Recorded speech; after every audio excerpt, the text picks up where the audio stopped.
Tento týždeň som si prečítal článok, ak by som mohla nahradiť niečím povinnú vojenskú službu, bola by to služba bábätkovská.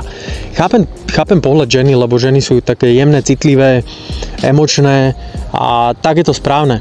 Majú častokrát taký rozprávkový pohľad na svet, čo možno není zlé do partnerského vzťahu, ale utvrdzuje ma to v tom, že muži by mali ten vzťah viesť po svojom. Lebo ženy si častokrát neuvedomujú, že v každom mori je predátor, ktorý žere ostatných, v každom lese je predátor, ktorý žere ostatných, na každej ulici, v každej práci a v každom biznise je predátor, ktorý žere ostatných.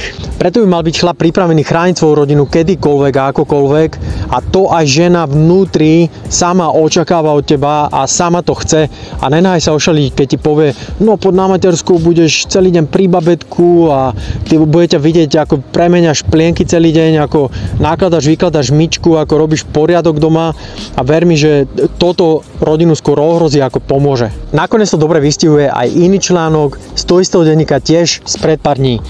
Manželku unavujú deti aj domácnosť, pritom ja nakupujem, varím, upratujem a venujem sa dcerám.